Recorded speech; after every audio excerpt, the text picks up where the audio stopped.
Call the meeting to order. Please rise for the Pledge of Allegiance. I pledge allegiance to the flag of the United States of America and to the republic for which it stands, one nation, under God, indivisible, with liberty and justice for all.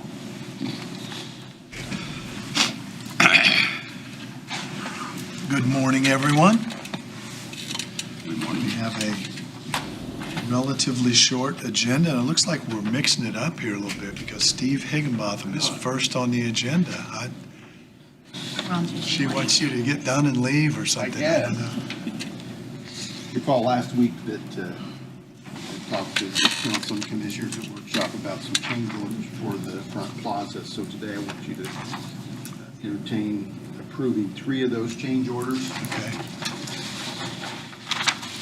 So the first one is, remember that I spoke, this is the annex parking lot. This light down here is was fed or is fed by an overhead line from there to there. These are all underground. This was underground at one point in time, but this wire, at some point in time it broke and they chose to fix it by going overhead with it. So the first change order is to run underground power to that light. The change order that you're going to sign this morning, hopefully, is to run power from here to here. But I asked them to reconsider to run it from here to here. It's much shorter distance. So the change order today is $6,781, but you'll receive a credit change order when they get it by changing the direction for $1,175. So only 6,000 something. it'll actually 5,000 something. But today the change order reads 681. We'll get a credit change order. Okay. We're on. I'll make a motion to that. I will second that motion. Any further discussion?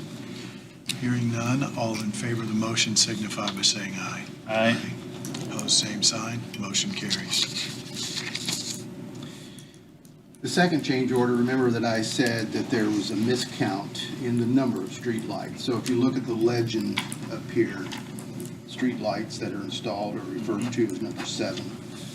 And if you count the number 7s, there's 13 of them. And if you, so that's what was bid, was 13 lights. But if you look at this number 7, it actually points to 2 lights. So there was Okay, I'm with you. that number 7 points. So there's one here and one over Yeah, there. where these all just point to 1.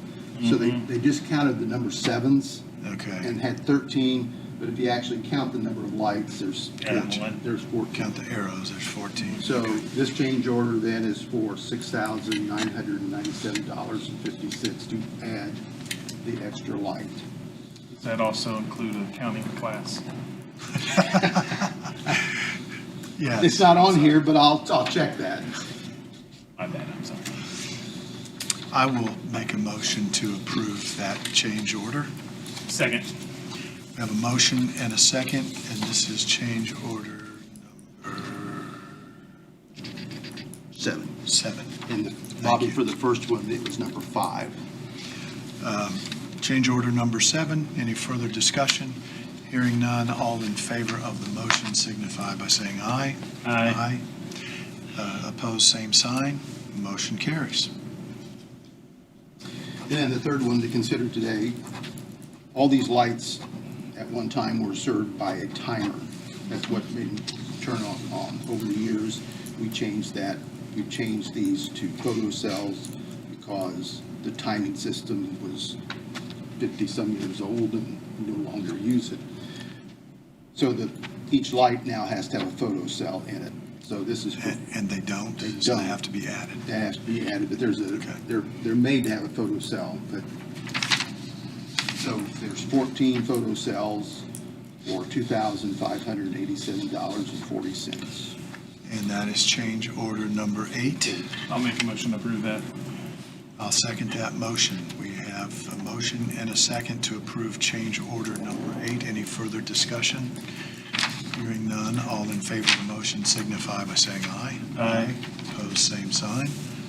Motion carries. Now, the change orders that you're not considering yet this morning, you don't have a final figure, is the Ballard configuration that I spoke of and the rewiring of those four The street lights. Yeah. Okay.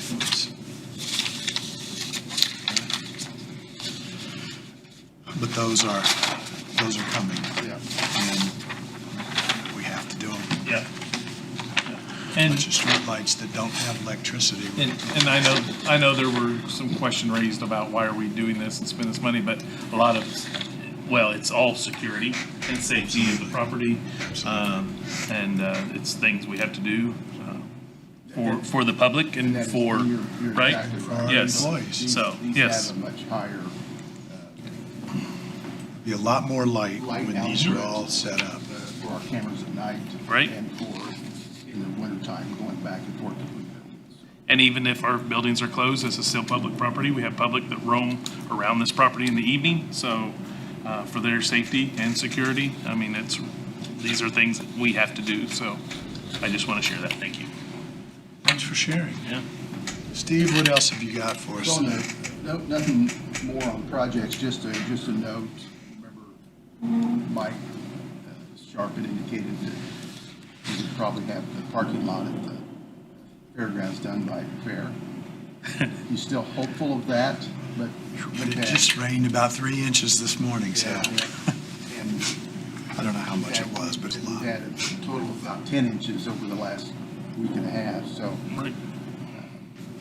His goal is to at least get the gravel down. The drainage is in, the drainage retention pond is done. They were out pulling those electric wires yesterday. But as Jeff said,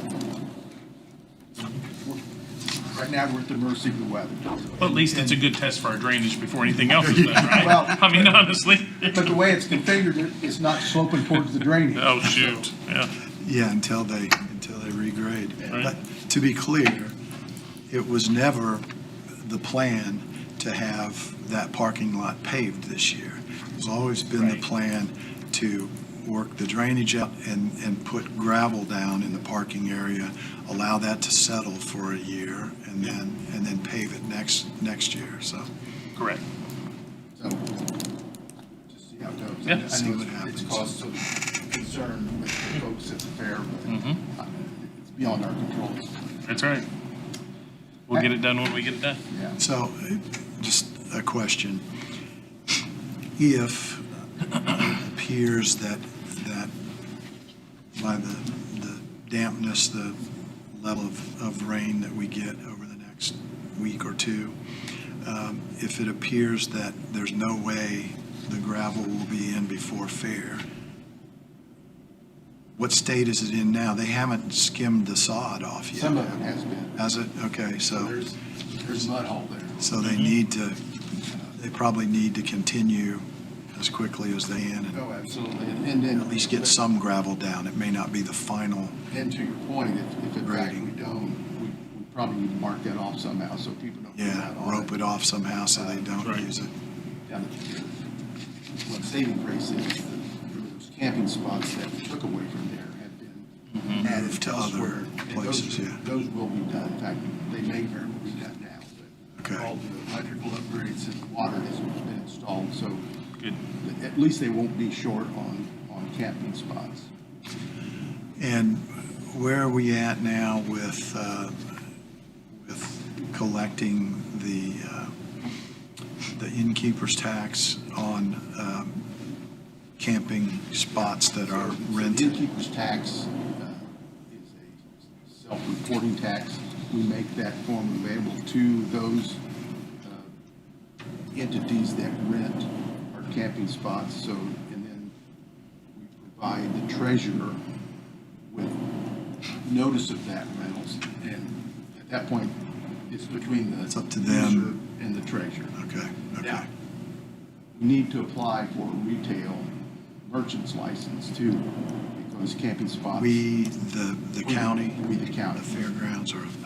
Because camping spots that we rent, also need to collect sales tax on it because they're improved camping spots. If they were unimproved camping spots without water and electric, you don't have to collect sales Okay. But the fact that we have water and electric there, we need to collect sales tax. But just renting the entire fairgrounds out to somebody does not fall into That's that correct. category. It's only if we rent specific campsites. And we to don't do that individuals. very often. Right. We did have a couple this year, just a couple of campers, because That they just called and said, can I rent a place to stay camp? overnight, Yep. and we rented them a spot, and Awesome. and they were gone the next day. So what do we rent those spots for? $30 a night. $30, okay. It's awesome. So they just pay online and go Yeah. on and, Yep, Yep. took care of it online, and Perfect. they pull in, and Shelby tells them where to go, and mhm. the next day they leave. So, but that doesn't happen very often, but it might, Right. you know, in the future. Yep, I like it. And then I have a request from the Boys and Girls Club. This is one that you've entertained in the past. You know, that they're a not-for-profit, so they qualify for the 25% discount. But they also are asking for use of the stage for free, and then an extra tear-down day. Granted, in the past, but they're asking for that. We have, and this is their big signature fundraiser, right? So I think we should continue to extend that to not-for-profits who request it. I agree. Do we need a motion for that? We do, we do. I'll make that motion to approve that. And I will second that motion. Any further discussion? Hearing none, all in favor of the motion signify by saying aye. Aye. Opposed, same sign. Motion carries. And then, last week, the council approved the funding for the 3 police car purchases. We approved authorizing the bids, and we have set that bid date for June 24th. Okay? And remember that you had a certified resolution from the Plan Commission for road vacation, for public way vacations in Abington, and now you need to have a public hearing, and we've set that for June 24th. Okay. That's all I've got. Questions for Steve? All right. Mr. Cross? I have the last time, I think it's the last time we bid the transfer station service.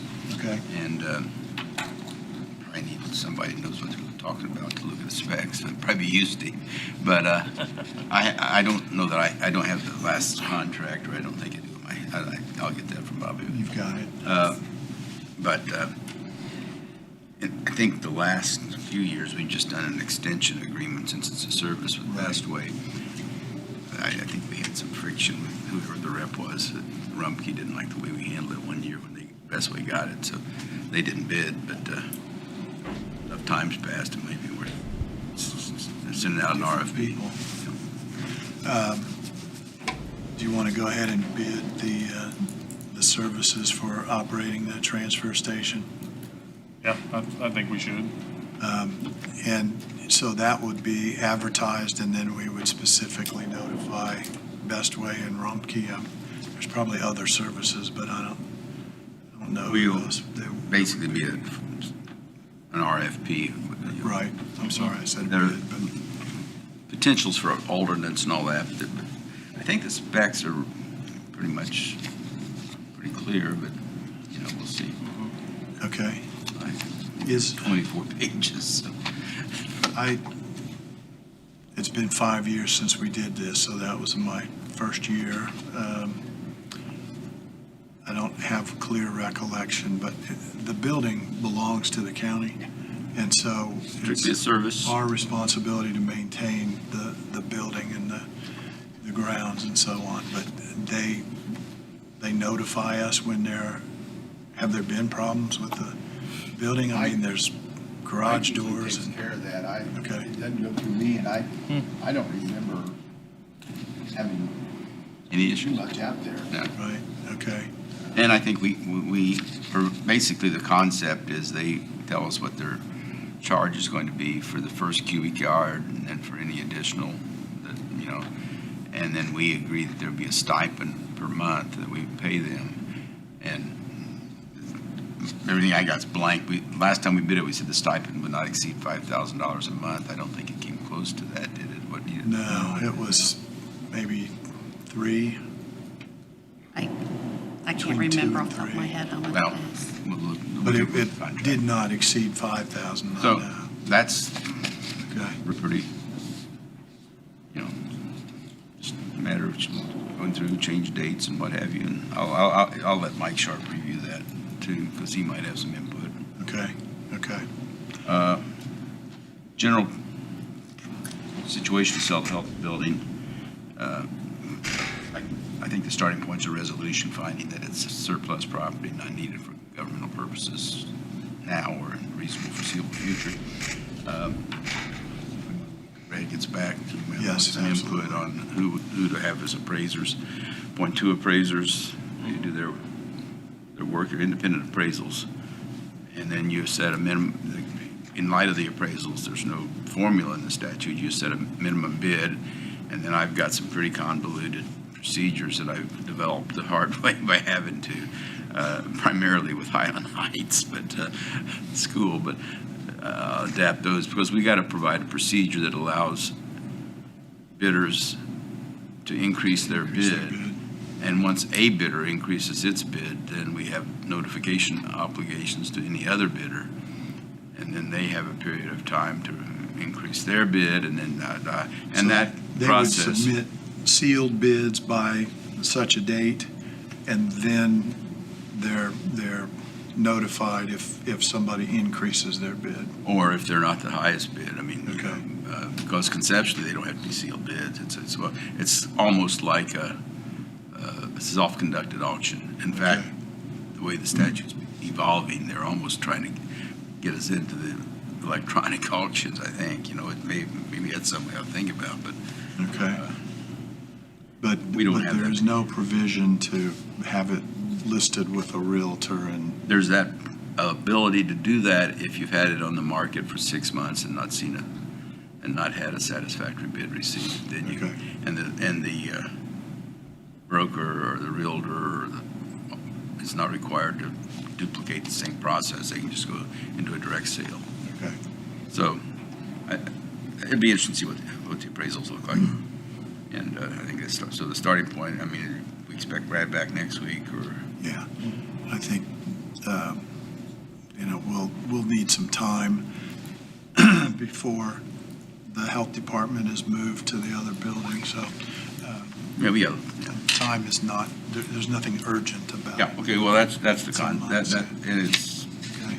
And then I think we have a little different situation on the Salisbury Road farmland, and that didn't we acquire that from the state as part of easement rights?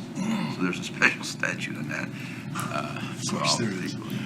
I'll take a look at that, but I think it defers to the budding owner statute, so I think we'd be able to contact the gentleman who's bidding.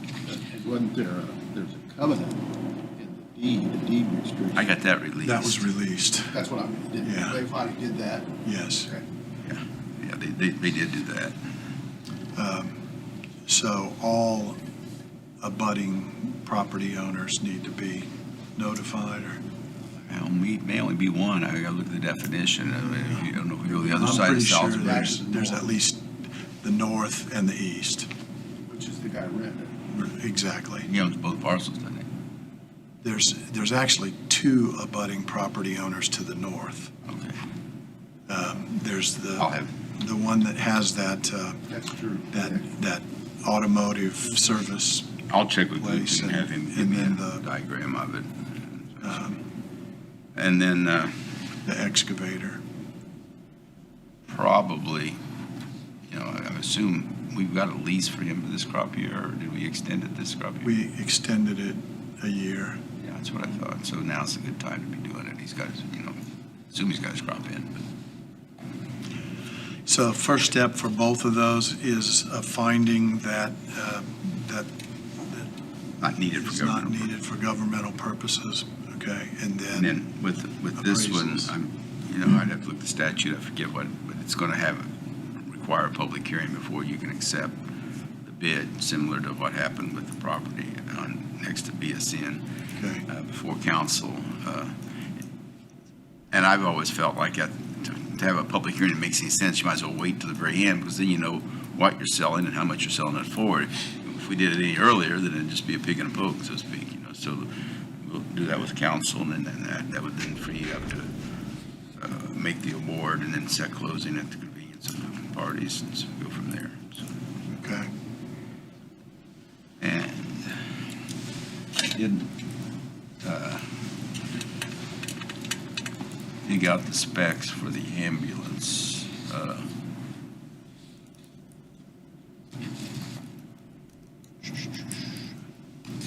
And I really think probably would need to be, I probably need to sit down with Matthew and Exactly. And he was on vacation last week, so I thought I'd talk to him this week. And But the last time it was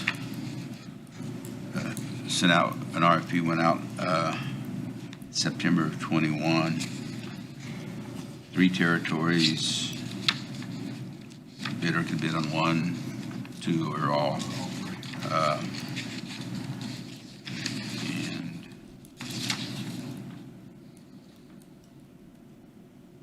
And that's basically.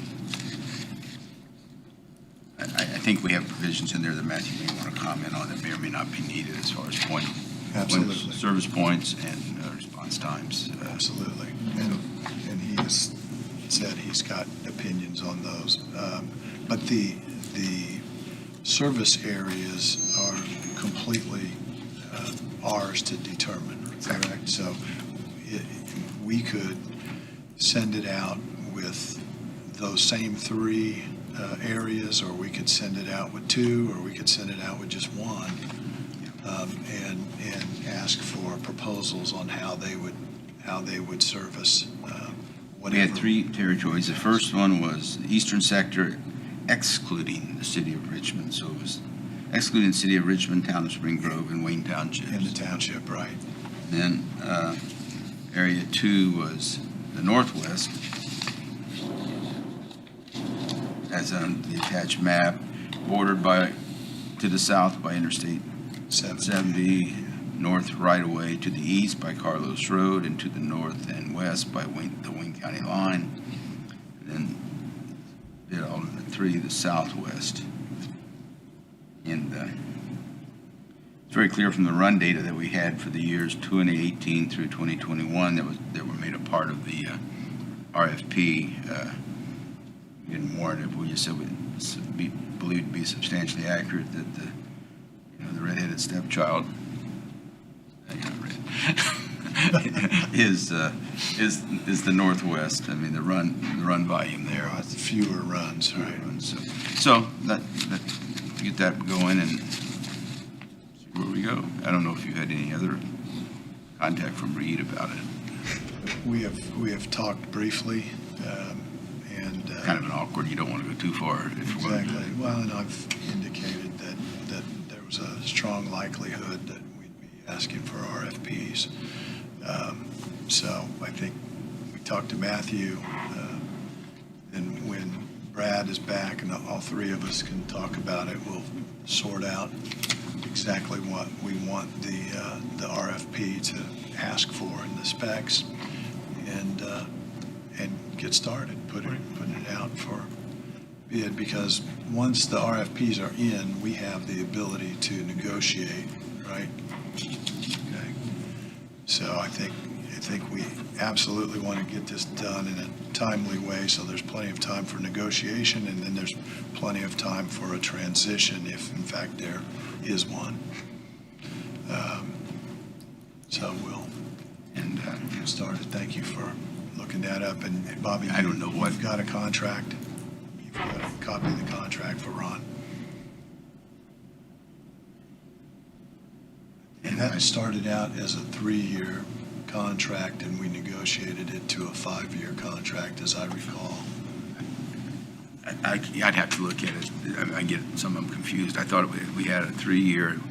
I'm not sure if I'm getting this confused with QCC or not, but with a 4th, and then we negotiated a 1-year extension, or We just negotiated 2 successive one-year extensions. Negotiated it so that it ended up being a 5-year contract, and year 4 and 5 had escalators built in.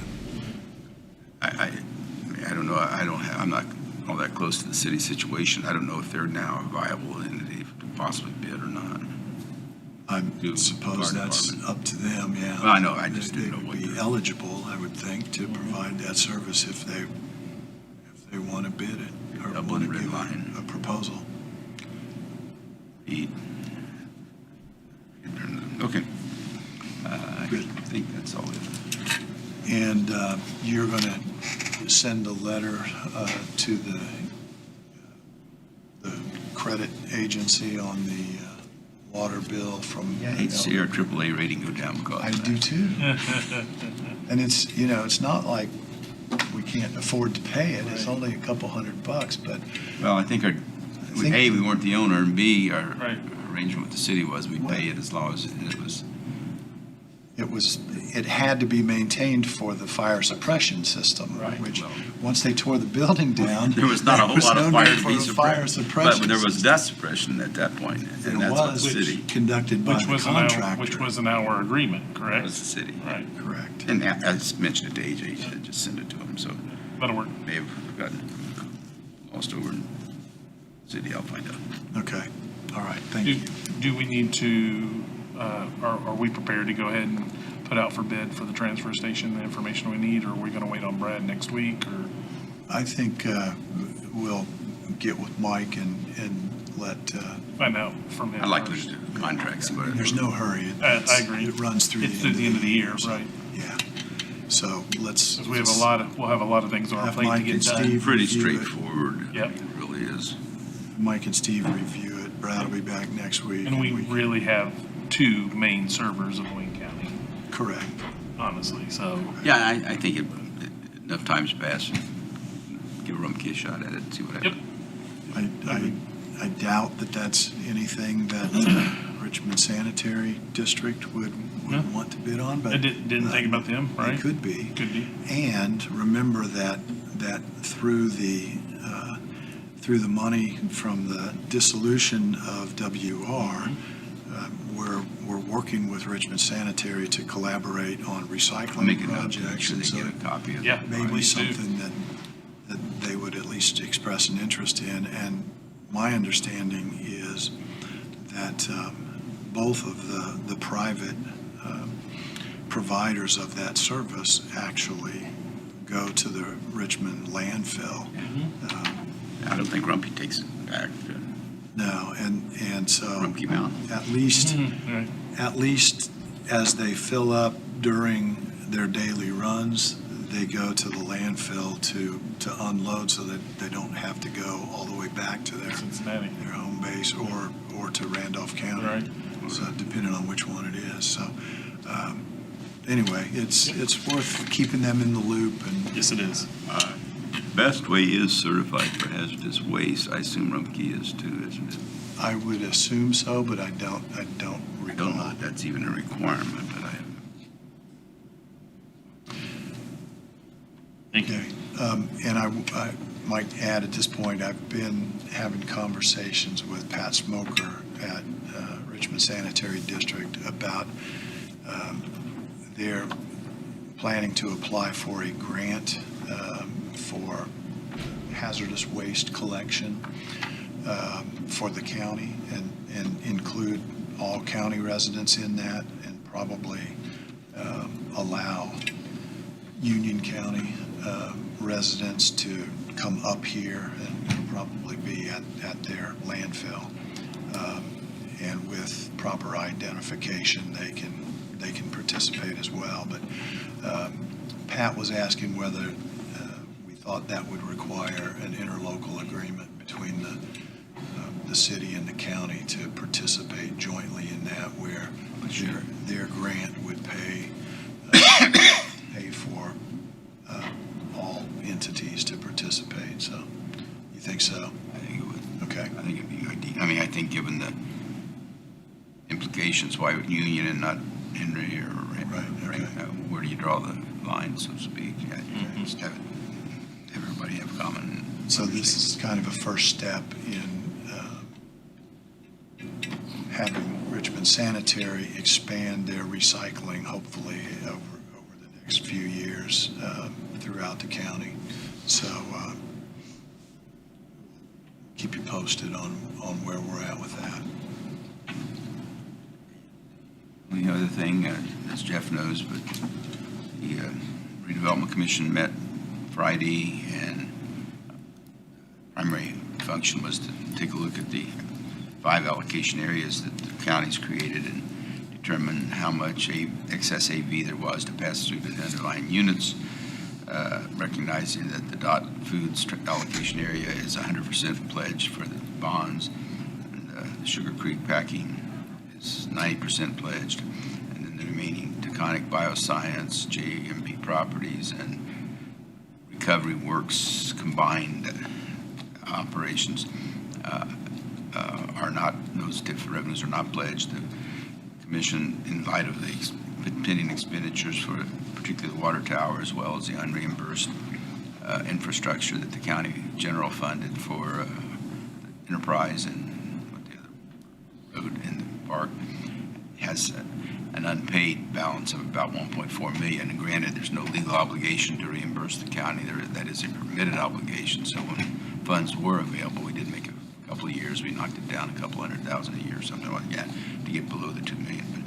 So with that being said, they determined to capture all of the available excess AV to be captured. And I have provided a notification to the underlying units.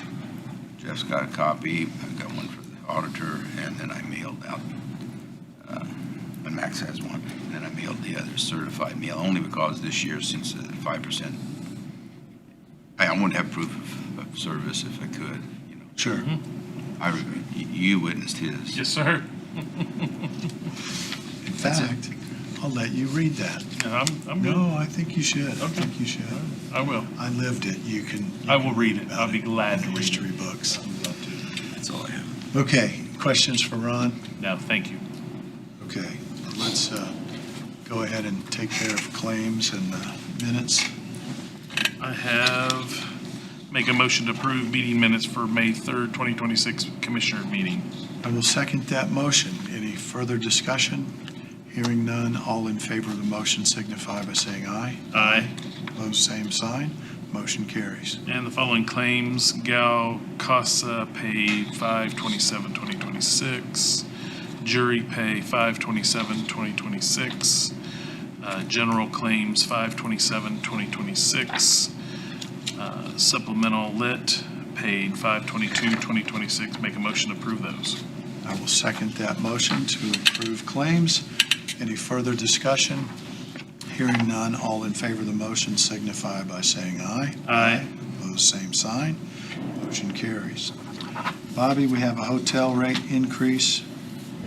Child support office needs 1 room for 3 nights at the Doubletree Hilton in South Bend for an increase of $159. I'll make a motion to approve that. I will second that motion. Any further discussion? Hearing none, all in favor of the motion signify by saying aye. Aye. Opposed, same sign. Motion carries.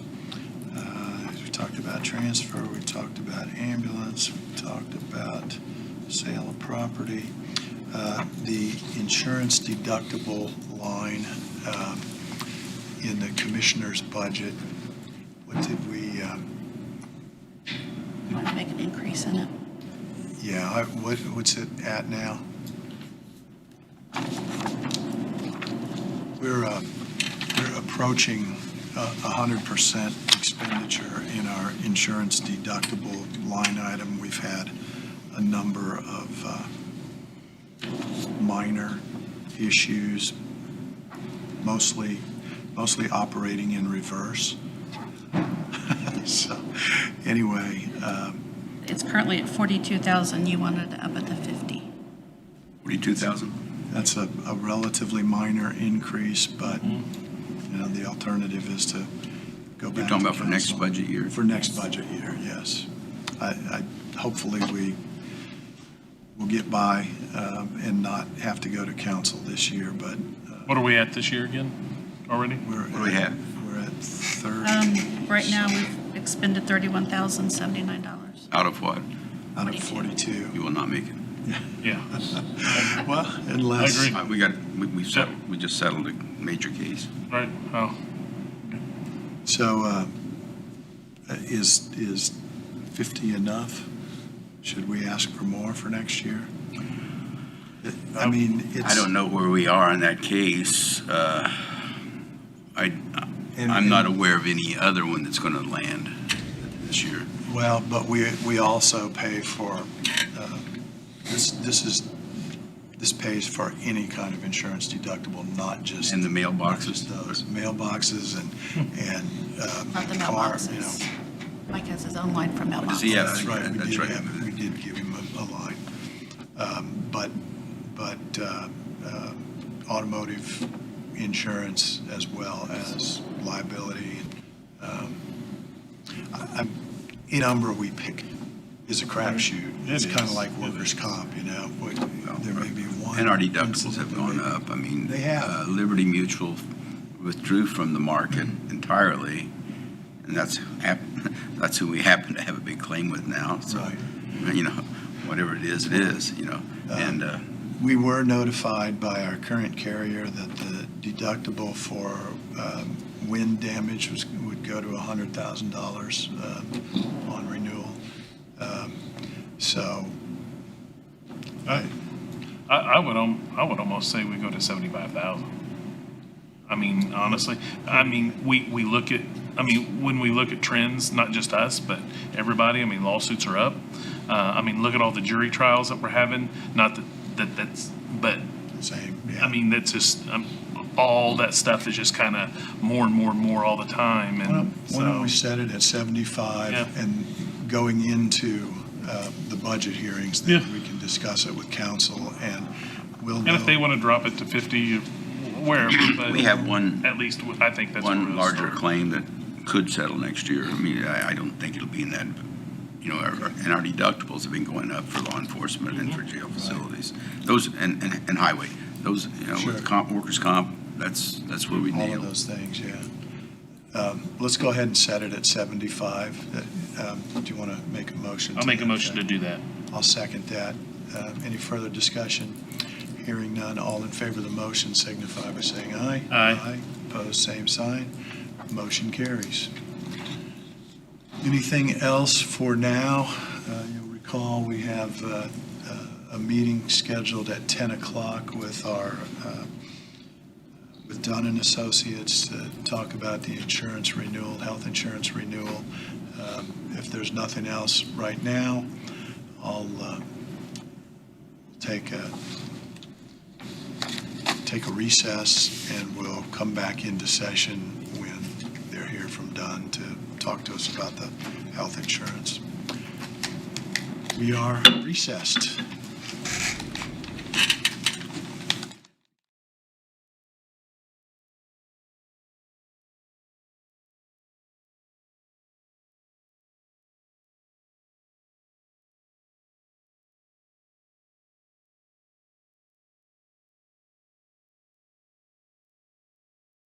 The meeting back into session. We have with us now Kathy Dunn from Dunn and Associates, our third-party administrator for the county's health insurance program. So thank you for joining us, Kathy, and let us know what you brought us today. Okay, so we're going to review kind of where you are for this plan year. It started July 1 of 25, runs through June 30th of 26. And we're going to go over exactly where we are. We've got quotes for renewal for Okay, July 1. So we have some options to talk about. all right. Okay, so I'm just going to dive in. Your big packet, it's bound. The binder. And this is please interrupt me, ask questions as we go so we know we're on the same page. Just want to go over account balances real quick. We have $688,000 in the bank account, checking account, and we have almost $2.5 million in the reserve account, Okay, okay? Mhm. First report here, we have our aggregate report. Now, I want to remind you, up in the top left-hand corner, it says specific deductibles, 150,000. What that type of insurance policy is, you self-insure up to 150,000 on an individual. Right. Above that, we turn in the claims and get reimbursed from the reinsurance company. Okay? So that's specific, that's individual. On the plan as a whole is called the aggregate policy. And our maximum this year, the attachment point up there in the left-hand corner, is $4,084,000. So if we were to pay out above that, you would also get reimbursed dollar for dollar as a group as a whole. Okay? So you have individual coverage and you have group coverage. I kind of sometimes think of the aggregate in other terms as an umbrella policy. Protects the whole thing. Okay? Right. So where are we running? Right now, if you come on down here, that bolded box to the right-hand bottom, year to date, we're running just slightly over 100%. Okay, so we're getting real close to, we may be getting close to hitting that. I don't think we will, because if you look on the left-hand corner, your RX rebates get credited towards the claims payment, lowers them. So we've only gotten the third quarter of 25, we've got 3 more quarters that probably add up to about the same thing, between $25,000 and $30,000 a quarter. Okay. So that will offset it. Plus we have, I happen to know in May, we've already filed some specific claims that will also, the payments in there, but we haven't gotten the money back yet. So Okay. that will show up at the end of May on the next reports. So, I don't really think you're gonna hit 100%. So I'm not expecting an aggregate report. And we are up to date on claims, we're paying them daily, so no lag in the claim time. All right. So, but are you running what we call running hot? Yes, you are. And last year was not a great year. It was jam-packed with a lot of large claims. You've got several this year as well. The next page is your month-end statement. I think, Kim, you share that with the commissioners each month, or, No, not this. okay, but. They see the cash report weekly. Right, okay. And this is just an accounting sheet. You give us money and we disperse it between claims and the fixed cost and where we are year to date. So it kind of reconciles your bank account, if you will. Now, you've got large claims, a summary. And again, I'm kind of whipping through this. Stop me if you've got questions. Your summary sheet in there has dollar amounts, kind of a general diagnosis, and no names or identifying information. This is so no one can pick up your reports and figure out personal information from that. But I'll get it a little bit more detailed here. Your first claim there is now deceased, so it's not going to repeat or carry over. And that was a cancer case, breast cancer case. The second one is gastrointestinal problems, been in the hospital, wound care, kind of an extreme case, but that's on the mends.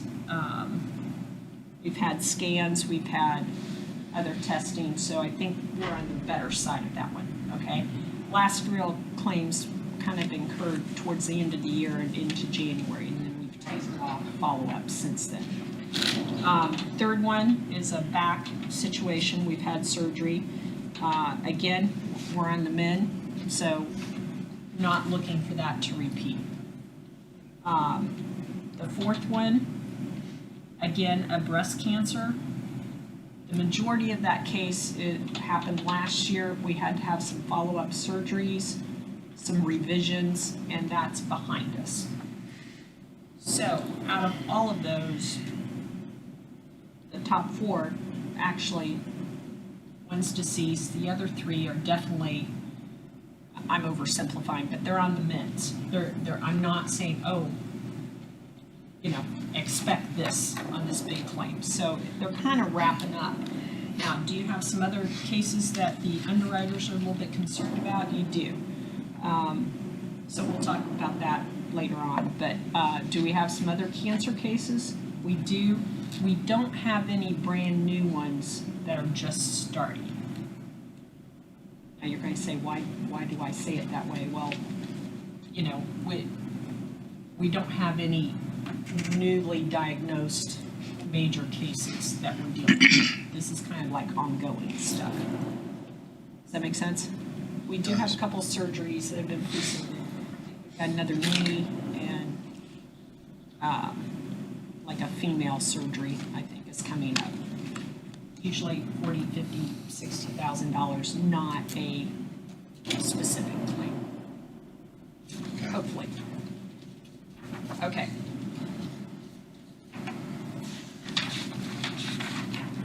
Next page, if you flip on back there, is Revive. It used to be called Swiftly Blue. As a reminder, you have, this is your telemedicine program. We introduced it probably right before COVID. It was great timing. Your staff has embraced this program and really had pretty good, you're smiling, that's a good thing. Pretty good usage of it. I think it's like I like to say, it doesn't solve everybody's problem every time, but it sure is convenient and quick and works well if you can use it. You can call it day or night. I think my last one was poison ivy, and again, I called it about 6 a.m. and the drugstore opened at 7, Kroger, and I had the script at 7. So it really worked pretty well. And I was miserable, so it was important to me. I had it near my eye. Oh, and no. So that's not a good thing to get that in your eye. So I went it right now, and came through. So I did get a call not too long ago. Mom was mad because she couldn't use Revive. She had to take her son to a urgent care. He had stitches, and she didn't understand why. Tough to do that through telemedicine. I think it was, but I'm going to have to pay for the urgent care when I could have used this, so it's not working. I'm like, you can't use that for that. But, so education's always important, Kim. We gotta, there's certain things that can do, certain things that can't. But I think it fills a niche, is the way I like to say it. Yeah. I think you've got your money's worth. Now, this report's just the first quarter of 26, and we estimated we saved $31,000 by people using Revive. So I think it's a valid component of your program. If there are ever any complaints, I want to know about it because I can call and figure out behind the scenes. Like one guy a couple of years ago complained that they never called him back. Well, what it was is he didn't answer the unknown phone number. Right, Yeah. right. So I could call and say, they called you on this time, and he checked his phone, and sure enough, there were the calls. So again, education. If you call and make an appointment, it's going to be a strange phone number, so answer it. Right. But I thought the savings was pretty well. Most of that happened in January. Prime, flu, Right. bad cold season, coughs. Less in March. Everybody's thinking about spring break and getting out of here, so, you just don't get sick.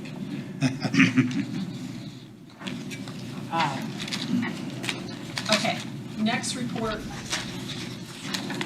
This is a drug report from TrueRx, and I want to talk about drugs a little bit today. You all know, you see it on TV, drugs are every commercial, every other commercial. I call those the TV drugs. I think that's a nice name. Between 5 and 7. Everyone. They're very costly. They're name brand. Some of them are specialty. They're very costly. What they don't tell you is there's 10 other generics you could try first before you take that one. But in all honesty, people don't know what those drugs cost. I have no problem with the commercials as long as they say it costs $22,000 a month for Skyrizi. And people are shocked when I call them and say, can we try a generic first? There's all these things. Well, no, I want this one. Do you know it costs $250,000 a year? Don't tell my boss, okay. So, it's an education thing. Most people are willing to try something else if they realize what it really is costing. Some people not. That's what my doctor said, that's what I want to do. So, we can use your help, and we're going to talk about CanRx in just a second. This summary is January through April of 26, so you got 4 months. Okay. Okay, keep that in mind, it's not for the whole year. Okay, so your average plan cost, $64, $64.30. Average prescription per member per month is 84 cents. That's actually, I've got other groups, some school groups that are averaging a lot higher. Again, it's the mix of the drugs, how many specialty are put in there. And so in our book of business, that's not really, that's pretty good numbers. You're in the top fourth of our business there. Claim counts, next page. I don't think You've I'm on got- the right page here. Will. Okay, it says claim cost distributions, and it's got a yellow bar with generic, brand, and total. So you've had a You total need to of, keep going. A bit farther in. There you go. There you go. That section, right there. There you go. Bottom So- page. All right. go down that page you got your hand on. Okay. Okay, so out of 1558 total prescriptions, again, for 4 months, we've only had 195 brand names out of that. Okay? Okay. Look at the difference in the cost. Your average cost per generic is $14.83 versus $5.07 for a name brand. You know, only a few years ago, brand names only cost $200 and some dollars a month. Now they're up to $500. So again, keep trying for the generics. So it'd be like the Lipitors, the Crestors, as opposed to the generics equivalents. Exactly. So, do we watch that? Yes, we're watching that. Okay, top drugs by plan cost. So your top drug is Monjurna. Does that shock you? Surprise No, anybody? it does not. Top 3 don't surprise me. Ozempic and Jardiance. Now, Jardiance, I'm going to show you some records here. We can get it much cheaper through CanRx. So there's Vraylar can go through CanRx. By Burzy as well. So it comes on down here. Now, go to, notice a lot of those are brand names, that B rather than G is for generic. Okay, go to the next page, drugs by volume. Ron, there's your lisinopril, which is hypertension, blood pressure. Number 1 by volume is high cholesterol, high blood pressure. Okay, and then you come on down here. Okay, so we've got a lot more generics in this list, which is what we want. Okay, the next page I think is more interesting. And these are bona fide diagnosis as far as the top, the Correct. so-called diabetes drugs as opposed to weight loss. Yes, because go to your next page. I was going to point that out. Thank you. Good segue. The top one's diabetes, but then come down to your 5th one, GLP-1 based therapies, non-diabetic. So, are you aware that you can now have a sleep study, be diagnosed with sleep apnea, and you would qualify for those drugs, Mounjaro or Ozempic? Okay. So ask me if we've seen a high rate of increase of sleep studies. Have you seen a high rate of increase in Extremely sleep studies? high. So let me cover this for you. What we have found, and again, it has to be pre-certified through our group clinics, our nurses, okay? A lot of sleep study clinics at hospitals, they have I say at the facility, they may have a location, they do the sleep study. But now they're saying, here, you can do a home study first. They charge as much for the home study. They cannot prescribe a CPAP or anything if you do badly at home, which you most likely will, I mean, you'll show you have sleep apnea, then you have to go in and do the in-facility before they can titrate the machine or, give you a prescription for the CPAP. So our position is, we're not going to do the home studies because you automatically have to do one in facility. We'll do the one in So facility. instead of paying for two, we would just pay for one. And guess what? The home is not cheaper than the facility, most times. And we're seeing it, not just here, we're seeing it all over. Okay. I think 10 years ago when CPAP really took off, every hospital created their sleep lab. Now they've got the home test. Skip the home test, go do the real test or the inpatient test and get it prescribed all in one visit. Okay, now you may think, oh, that doesn't save any money. Oh, but it does. And we need to track down every way. There's no reason to pay for it twice. If you need it, go. You Right. should get that. But the plan shouldn't pay twice. Okay. Okay? So if that makes any sense, Kim, I'm sure you'll get calls. They're $3,000 to $4,000 for a test, so. It adds up. I did know of somebody, though, that did take a home test, and their doctor did prescribe them CPAP without doing the in. I do know that, so. That's great. But, That's I mean, great. I don't know if it's just maybe that specific doctor or They what, knew but, the patient well and Maybe. knew where Right. they were headed. I mean, if your doctor's I willing, have seen it. if your doctor's willing to do that off of the Absolutely. home study, that's fine, Absolutely. but if they're not, then, And you know what of we're course, doing? we don't know that, right? Well, that question gets asked. Right? So, if the patient insists that, I've talked to my doctor, he'll prescribe from this, we call and verify if that's the case, that's fine. Good, good, Okay? So I'm not saying it's Yeah. every single one. right. There's certain hospitals that have a tendency to go lean one way. Sure, But yeah, that's fine. The Good. point is not pay for it twice. I agree, yeah. So we have a way to work Sleep with study's that. a sleep study, and go to whichever one you're gonna prescribe off of, right? That is Right. absolutely And you guys right. verify that with the doctor's office then at this point? Correct. Good, We do. And we've allowed some. good, If yeah, if they'll do it Right. from that. And I'm okay with that. Sometimes the doctor, if you've been on CPAP and you've got to redo it, they'll take the home study. yeah, We're fine with that. sure. So there's a means if we know the details. But an automatic, you got to do both. Automatic, we're not paying for both. All right, I agree. Next, volume. Again, diabetes is your number one volume. Antidepressant and hypertensive. Anti-lipid, which is cholesterol, blood pressure, and antidepressive. I was a little surprised that your antidepressive showed up as number 2 this year. That's taken a jump up a little bit. But we do see more and more what I would call stress-related diagnoses across the board in all communities. Doesn't matter what type of business you are, we're seeing more of that in the last year or two.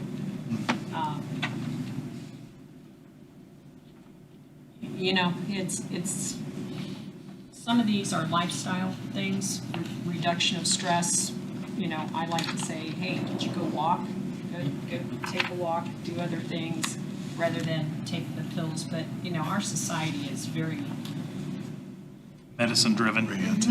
They are. oriented to, give me a pill, that's easier, rather than me get up and go walk.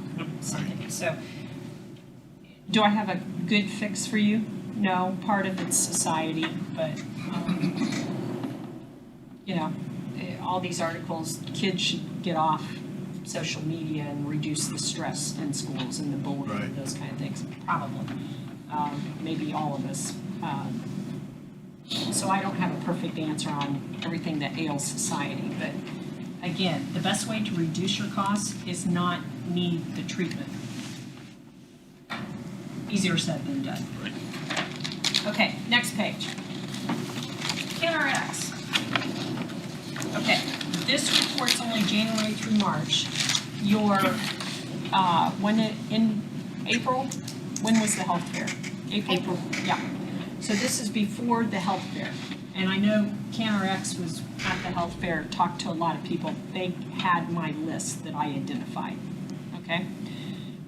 So we're working on even more since then. But, so we had 5 scripts go through, a savings of 72%, savings of 6,900, projected to be 28,000 just on those 5. So turn the page.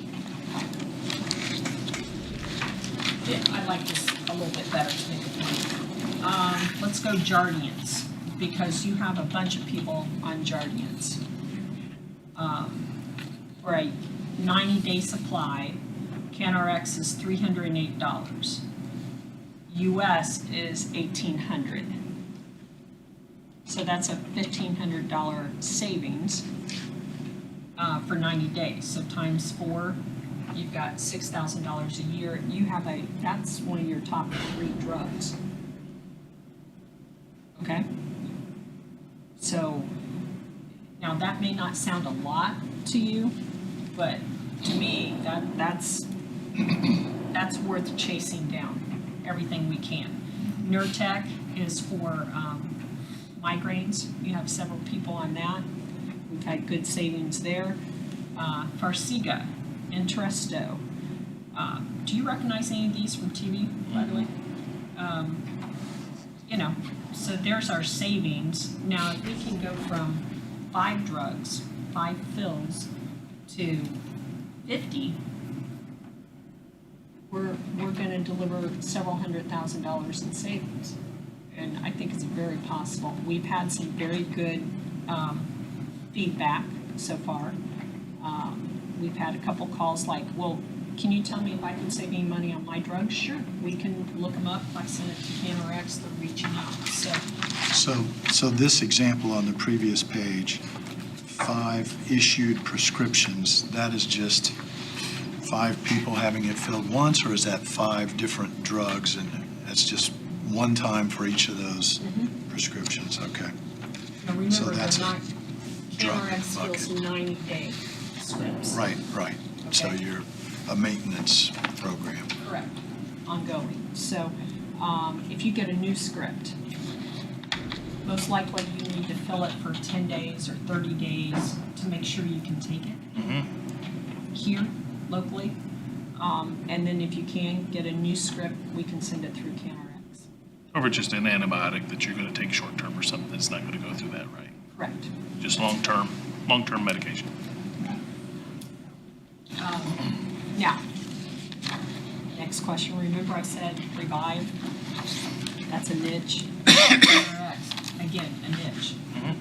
It's not mandatory, but like on your traditional plan, if you can get through CanRx, there's no cost to you. So I'll save you your copay, and the plan saves $1,500 Right.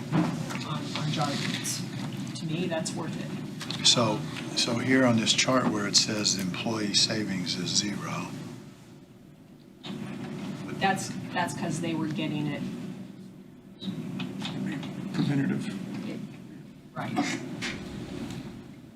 Okay. So they had 0 copay. It was already 0. Yeah, it was already 0. Okay. So, but an added bonus is if you're on plan A and you're going to get it at 0, that could be meaningful to somebody. Get somebody's attention. Okay?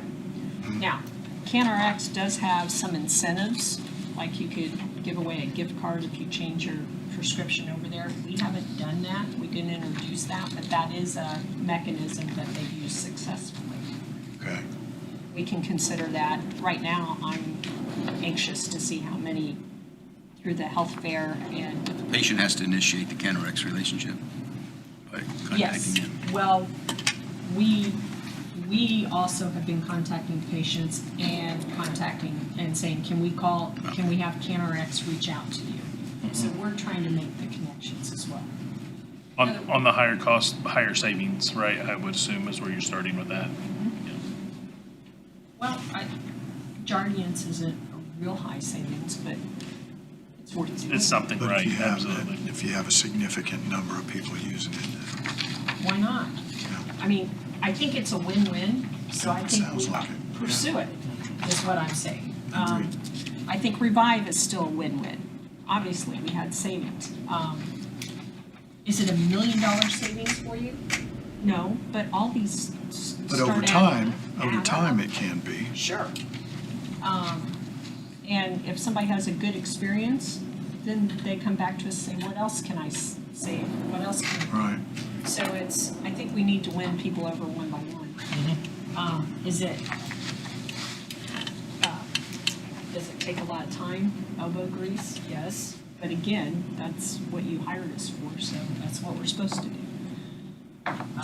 But I'm open to any agree on that, too. suggestions. I told Kim before we came in here, Reed Hospitals reached out to us, so we'll get a time to go talk about the programs they want to talk about. Good. I also have Encore working on some things enhanced with Kettering, with Reed, with some other things, okay? Okay. Don't forget, there could be some direct contracts that we could get maybe that I'm all for. So, as a TPA, we should bring multiple ideas to you, multiple ways to do it. Right. I think everything's on the table. Yep. I think there's a lot of changes that we going on in the last year or two that Yes. Agreed. Absolutely. we revisit everything. You don't have to agree to it, but we Sure, should but at least talk about it and see what works. negotiate Yep. strongly Look at the options, right? and negotiate more Right. with data, and we have Right. data. Good. Okay, we have some quotes here. Now, let me tell you how we're gonna read these. And what I have today, I've got two main contenders. I'm gonna have you sign disclosure for both of them. I think we wanna wait till, one of them wants to see May's month-end numbers, which we would be doing Friday over the weekend, so we can get it to them. So I'm gonna ask that you consider both of these, but I want the final negotiation. One may put some lasers on, that might change your mind on which way. The other one's final.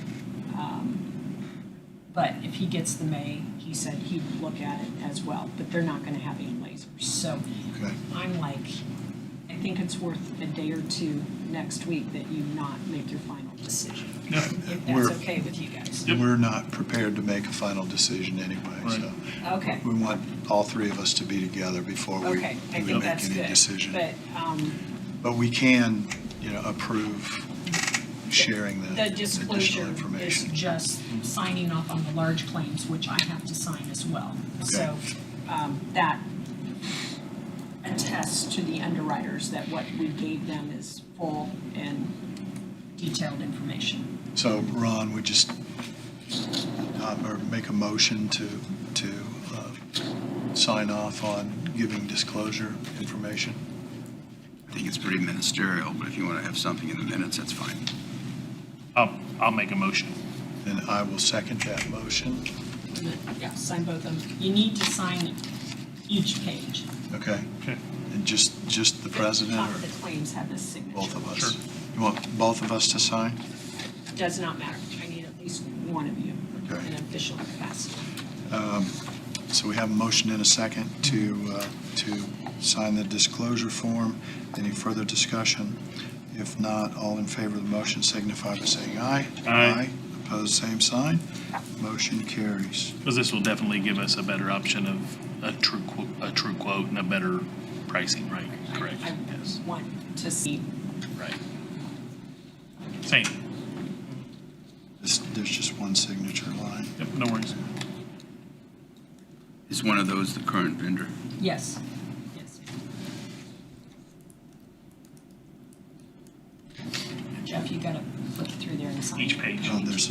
each one, okay. Well, this will take a while, so let's go ahead and Okay, I will. continue. Okay, looking at the quotes, to tell you how we're gonna read these in, kind of in summary. The first page is your incumbent, it's 180. The red column is what you have right now. Okay, we adjusted the head count to be the current head count. So if Kim pulls last year's quote, you will see a different head count, Kim. In fact, we're larger this year than we were last year. I think it was 22 difference, 23, somewhere in there. So we use the current head count on both sides, just to give you an idea. Okay, the first column in the blue is our renewal. The first one, the middle column, is at 150. We are currently at 150,000 spec. I'm up in the top, first section. The second column is at $175,000 spec, okay? As you accept more responsibility before we file a specific claim, you're accepting more self-funded, then your premium comes down, okay? So we gotta weigh who we think might be a large claim and what we think will hit us. Why I took a few minutes to go through the top 4 or 5 claims, pretty much, you know, that most of the treatment's already been done, and we figured that it wasn't going to repeat itself. That's why I did that. Okay, so even if we increase our self-insured from 150 to 175, we only pay that additional 25,000 on people's, on That the exceed insured the whose claims 150. is above 150, Correct. okay? So And that's a like to look at relatively who went small above number. 150 for the last couple of years, and what's the likelihood they would do it again, Right, okay? okay. So it looks a lot cleaner. It's a Gotcha. generalized statement. Now, any of you could have a huge claim next week that Tomorrow, we yeah. wouldn't know was expected, but Right. I look at known facts, and that's why I tried to identify, kind of wrapped up on those top 5. Gotcha. That may seem a little overgeneralized, but we do dig in the weeds, if you will. Okay, in the red column, the total fixed costs, which would include your life insurance, your LTD, you do have a fully insured transplant policy,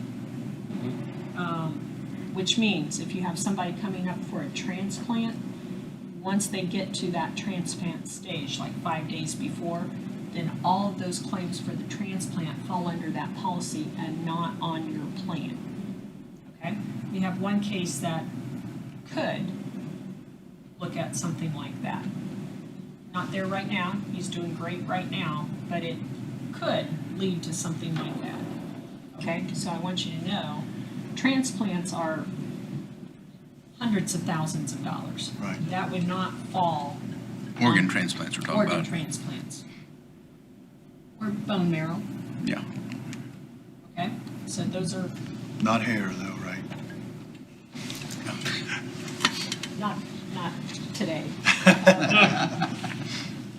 Okay, so there's one potential out there that he's doing great now. He could take a turn, it could come back, and that could be on the agenda.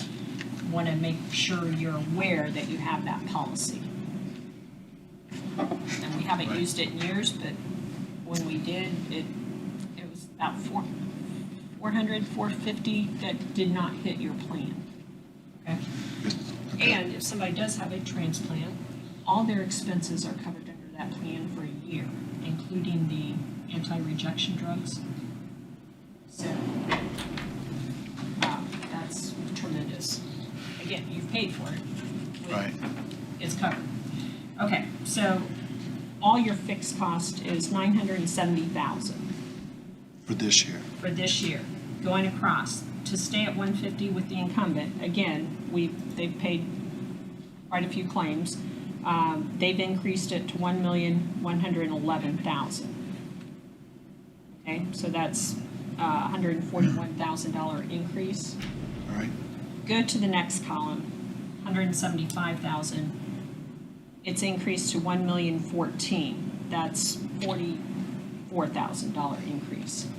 I think that's more reasonable, plus I went through the top claims and got rid of the top 5. Right. Now, every year, do you have somebody that exceeds the 150, whatever the level is? Yes, you have somebody. Okay? Usually it's 1 or 2 people. Last year and this current year, we've had 4 or 5. right. Okay? But this savings, based on history, Would weigh out that we'd save more money. right, Okay? One of the things driving some of the costs that puts people over specific is the drug cost. So the more that we can keep them off specialty drugs and the more we can use CanRx or international sourcing through TrueRx, any other way to get it reduced will help. So if I can save $40,000 on your drug this year, that helps keep you from hitting that specific. Okay? So anything we can do, whittle away all sorts of angles. If Reed wanted to give us a, 40% discount across the board, that would tremendously change your whole plan. But probably won't happen, but probably not. you need to look at every possibility. Okay, so bottom line, here's the part that concerns me. The aggregate factor has taken quite a jump. Now, let me explain the aggregate factor. You don't pay that out. Right, That's a cap, a point that the reinsurance sets, that if you go over that, we'll insure you 100% over that. That does not mean you're gonna pay that out. You actually pay the actual claims up to 150. So a claim is a claim. And right now we're at, I wanna say 3.5, wait a minute. I'm going back to the very first page on the aggregate. We paid out 3.5 million so far this year. We got 2 months to add 2 to months it, to go, right. okay? Now that's net of any reinsurance refunds we get. Okay, so If do you're I? just looking at your average monthly, you'd say we're probably gonna go over that, but then you got the, You got the the rebates and refunds. rebates and the reinsurance that comes off there, you gotta net those things out. Any other refunds that we would get. So, do I think you're really gonna jump up to 4.9? No. Am I guessing that you would? No. So do I think that that factor being increased that much? I understand you've had 2 pretty top years here. Medical inflation is going up about 7 to 8%, 7 point something every year. All your Price Waterhouse, Mercer, everybody. So just on the medical trend itself, we're still fighting that. Right. So again, everything we can do to offset that increase is where we need to be putting forth effort. So that's quite a fixed cost I'm good with.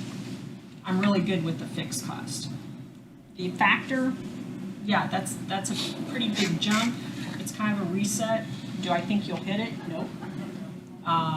So I'm more concerned about your fixed cost because that is a given. You're going to pay that out. I'm pretty good with the fixed cost at increase of the 40,000. Now, down in the black line, it's small. It says firm quote, no lasers. Okay, renew by 6/1. He knows, Ryan, the underwriter, knows that we're going to have the disclosure sign. We'll send it back today, and knows he wants the May claims to see if he can help it anymore. But key point here, no lasers, firm. Okay? Right, The only thing he'll negotiate will be that factor coming down a little bit. Okay, Okay? Did I say firm? Like, no lasers. Keep Right. that in mind. Yep. Okay, next point, next page.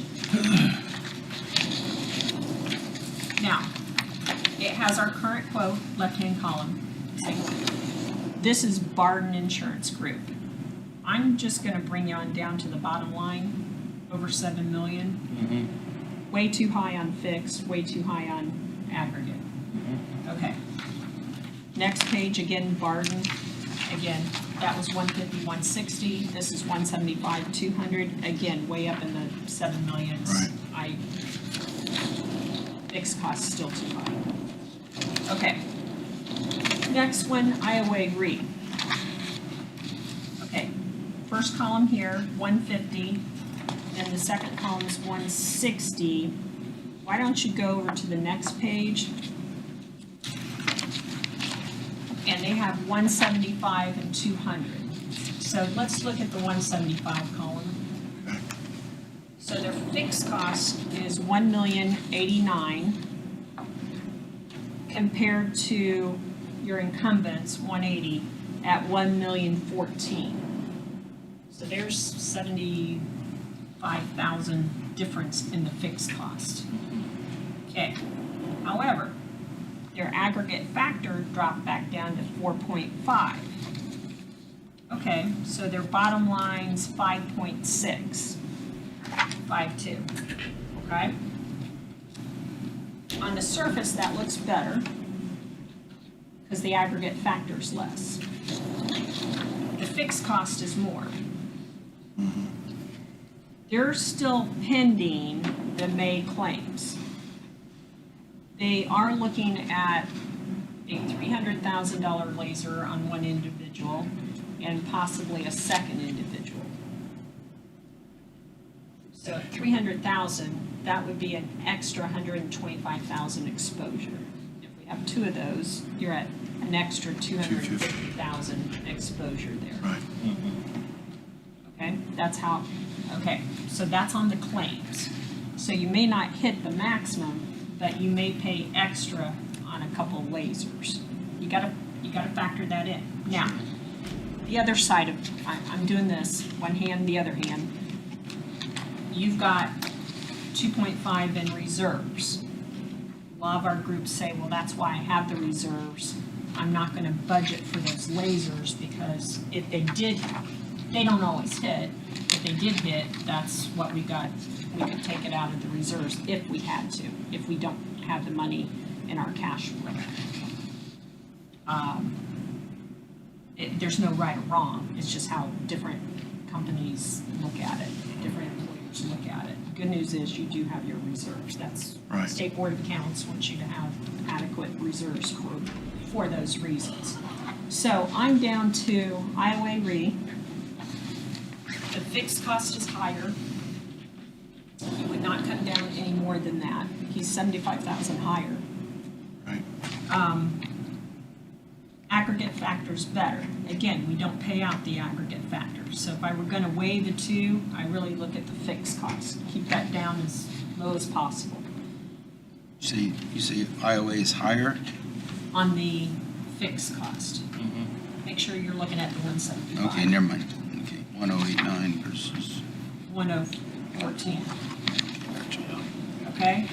Am I showing you my math brain where I look? Yep. As a county, if you have to look at bottom line no matter what, then Iowa Re's looking better. I tend to want to keep fixed costs down because I'm not planning on you. Once every 15 years, you've hit aggregate. Yeah. We did that last year and, not planning on, and that's kind of why you're having the reset a little bit. I'm a little worried about, I'm concerned about what lasers they're a new insurance, they will be a little more conservative on how they look at the large claims. Whereas Ryan, 180 has had it for a couple of years. He knows what they are because he gets all the medical reports and everything else. And we shared that with Iowa Re, but you're still the unknown to them, new coming in. So,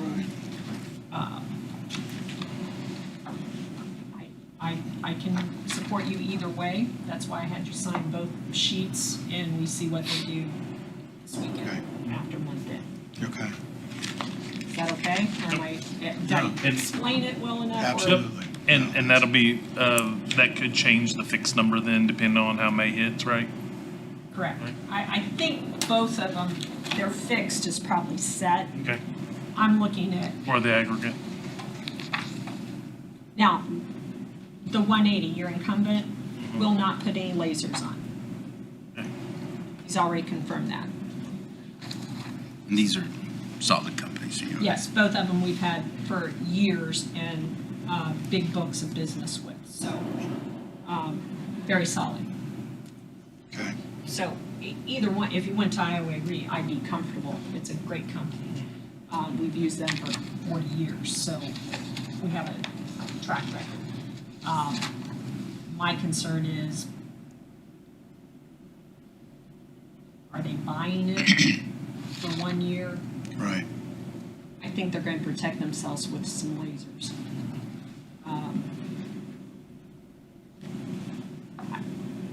Could go either way. Well, there's an element of comfort in staying with who we've been Correct. with too. They're very good at paying our claims. They're not, Exactly. if we need help, they're helping. One thing behind the scenes, and every TPA broker will tell you this, sometimes you call the reinsurance and say, can you get a better discount for us? If the claim's gonna end up in your pocket, we need help. And 180 will come through every time for us. Explain what the 1215 is. Yes. The first number's when it's incurred, and the second number's when it's paid. So, as you know, there was Change Healthcare had a big hack a couple years ago, and it was, oh my gosh, it took us, that's a clearinghouse. That's the largest clearinghouse. So hospitals send their claims into the clearinghouse routes it to the right payer. Canvas. Who was it? Change Healthcare. Oh, change. Which is owned by United Healthcare. So this clearinghouse had a breach. It took 6-8 months for us to get claims coming in, and we were calling hospitals. We went back to paper and everything else to get, because there's a timing issue. Right. So, we used to do 1212s, that's probably not safe. 1213s you had for years, but we went to 1215 to make sure that we have an extra 3 months after the end of your plan year to get those claims in. And if we're paying them the day they come in, we're timely. So, do I think you should go below a 1215? No, I don't. You'd think with all the computer systems it'd go faster. You know, not always. So yes, that's there to protect you, to give us time to get your claims paid, to make sure we don't miss anything. Okay. Now, it's a tail, so we already know what's incurred. We've already got the pre-cert. We know you were in the hospital June 25th. We know what we have to chase down, because we follow those reports. And we actually make calls to providers to get them in. Okay? Good. Okay, competitors. Would Anthem pick up the phone and call Reed Hospital and say, hey, Aaron was in the hospital on June 25th, we need that bill? No. It's gonna land when it lands. We're small, we're more hands-on. We think that's to your advantage. We wanna make sure we hit your contracts the way you bought them, the way they should work, so we do chase bills down. Years ago, Ron helped me chase a bill down from over at IU. We needed the itemization, and he went over and got it for me. And it was a large bill, and it was needed, and it was a timing issue that we made it. So, will I come drive over to Reed to get it? Yes, but that's what fax machines are for. You know, if they say come sign for it, we've done that. you do what you need to do. And our job's to protect your contract and maximize it as best we can. Okay, I'm back behind the quotes. You've got a schedule of benefits here.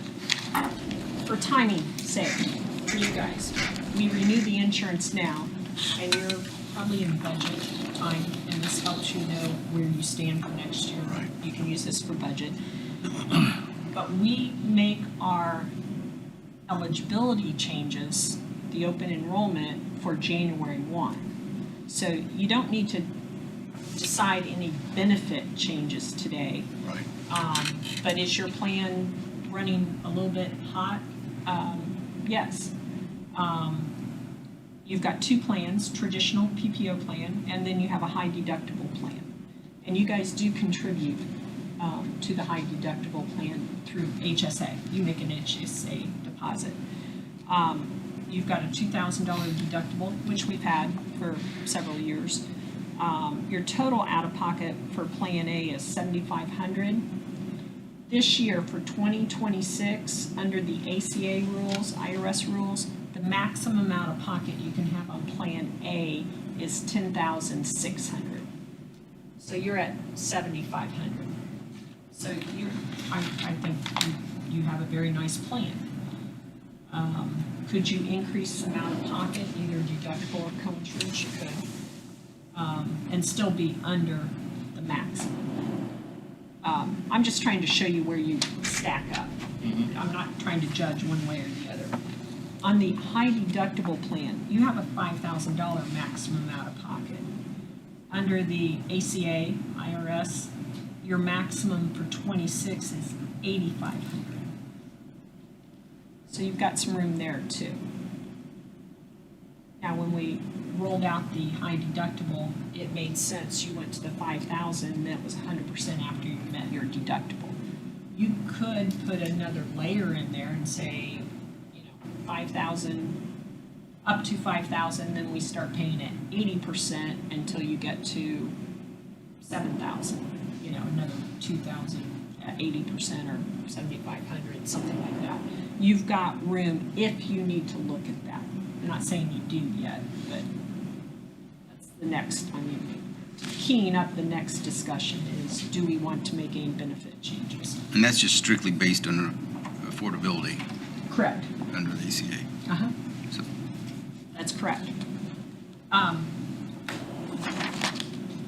For it to be an embedded deductible, this year it has to be at least a $3,400 deductible under the high deductible plan. So you're at 5,000. So you're not required to make any changes due to compliance. You're still in compliance. Okay. Again, I wasn't trying to direct you to, but it's my job to always look at benefits or make recommendations. Next page in here, just for historic sake, this tells you we've been at 150 on the specific for 1, 2, 3, 4, 5, 6 years. Okay, so probably you were fortunate enough to be able to stay at 150. Usually every 2 to 3, 4 years they price it such that you go up a little bit. Okay. But that gives you some historic background. Then the next page, just for discussion's sake, again, don't know if you want to make any benefit changes, don't know if you want to make any employee contribution changes. But we made up our worksheet. Kim, Micaiah can always send this to you in Excel so you can play with it. But how you read it is, the first one, it goes 15% increase, it's in light blue. The black one is what you are right now. So you generate 1.4 million through the employee contributions out of their paycheck. Okay? And then you come on down just 15%, 10%, 5%, 2.5%. So if you went up 2.5%, again, because of the ACA affordability, single on the high deductible plan, the maximum can be 59.95 per pay to stay compliant, okay? So at 2.5%, you generate, it's in light blue, very right-hand corner, 69,953. Again, not ready to say you should do this or I recommend this. I understand financing is going to change considerably for cities, counties, schools with property tax changes and, Over time. yeah. So, don't know where you are. I think we have some cities, counties, and schools saying we got an we'll see. I don't know. We've had one city say we won't give raises for the next 5 years, so you can't change the employee contributions for the next 5 years. Okay, but medical inflation's going up 7%, 8% a year. What? Right. Well, no, you have to keep the cost down. Okay, and we can't change the deductible or anything. Okay, so no changes to the employees, no changes on contributions. But I'm telling you, medical inflation keeps going up. So all these little things, I'm saying, hey, we're working on drugs, we're working with the hospital, we're trying to get direct discounts. I'm hoping to mitigate the increases. I'm not sure I can mitigate or deliver Flatline. drastic reductions, but I wish I could, but, it's all moving parts. So I just want to say, okay, next round of discussion is, do you need any benefit changes? Usually we make that late summer, Right. by Labor Day, so that Kim's ready for open enrollment sometime in October. Right. So that's the timing. Am I making any sense? Yeah. Okay. I'm open to suggestions. So the one plan design that you're asking them to really focus on right now is the 175 versus the 150. Correct. For the renewal for your reinsurance. Right. Right. Okay? And I'm asking, can you wait until the first of the week where we can report the month in and see if there's any other changes that we can bring forward? Okay? Do I think they're going to be drastic? No. Good news, the current took off the 2 lasers. We negotiated those off. But his factor is going to be a little higher. So if we don't have the claims, we don't have to pay it. So I wanted lower fixed. So it was back and forth, but no lasers. I think that's important. I agree. Agreed. So we'll see what the other one, Iowa does too. So Okay. when do you absolutely need a final decision from us? There was something in here about June 1st, and We've already talked to that underwriter. He knows he's going to get a signed disclosure, so he will hold the rates and he will look at it and tell us first of the week. So he knows it's coming. He knows our meeting was today. okay, and so when, He will we're not hold going to it. decide today. I would say in the next, can you do it 2 weeks. sometime next week, 2 weeks? If you can tell me when, it will be I would like 2 weeks. I would say the 10th, Yes. okay. June 10th, if that works, that would be, I'll that'll give confirm us that. 2 more meetings, That'll give us an opportunity to really discuss it, and make sure we have consensus. agree.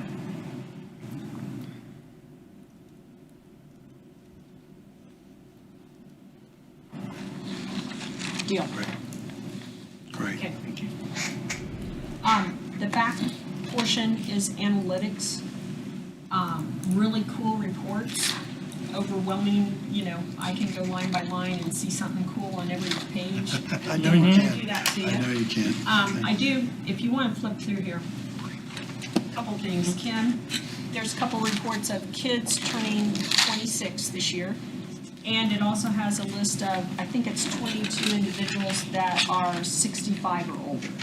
So I'm just pointing that out to you, that you do have a pretty good chunk of people that are Medicare eligible.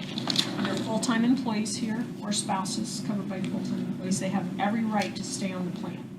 One of the questions that we're asked often is, how do we make them come off the plan? You don't. That's against the law. You can't Understood. incentivize them to come off. That's against Medicare's secondary payer regulations, so they could chase you down if they found out. But, yeah, I'm open to any suggestions, but I just wanted to point that out to you, that there's a good list. And again, they deserve to be on here. Now, about 2/3 through there, there's an ER report. Did want to point this out to you. 2/3 through here. It's called It's ER called report. ER report, up in the left-hand corner.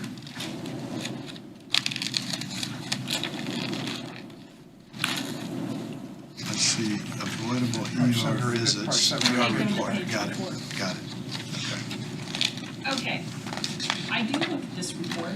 Now, my report has all the names on there, and we removed all the names, okay?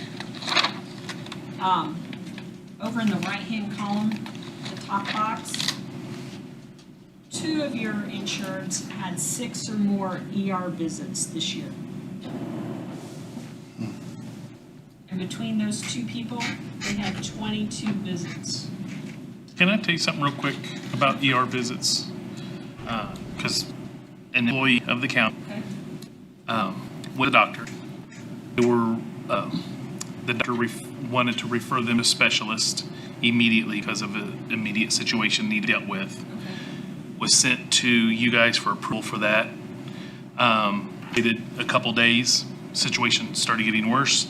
The insured called you guys, whoever they talked to, said it's gonna be at least 5 days before we can get that approved. The individual said, if I don't get this approved, I have to go to the ER because it's a critical situation, and it's been an ongoing thing with this individual. Okay. The individual said, well, if you gotta go to the ER, go to the ER. And they said, you don't understand. This will get approved and we'll get the specialist because it's a thing that has happened. And the individual that ain't phone though, and Kurt said, well, if you gotta go to the ER, go to the ER. But they said, it's gonna cost more to do that. We're trying to get approved so it doesn't cost more. Can you tell me the name?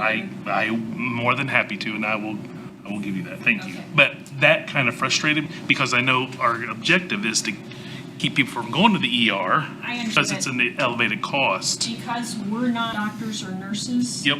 We cannot, had some situations, and it becomes legal, we can't tell somebody not to go to the ER. Right. And I agree, You but I can't tell mean, level of care. We do Right. not, but how it's said. right, it was maybe, but I wanna follow encouraged, saying, well, just go to the ER then, is exactly the way it was said to them. And So, that's what I wanna and I'm like, bring that's a problem. Because Probably it was document. explained to them even, said, hey, this is gonna cost the insurance more. Understand. But So we have a I would like to discussion. follow up. I would love to share that with, yes. I don't know if it was the. It was frustrating on my side to hear that. Absolutely. And are you serious? So we can I- have a discussion, yeah. I like to know these things, but Yep. sometimes there's more than side to the conversation. And I agree. We do use a call log system. Yep. Some people do put notes in it, and I'd be curious to see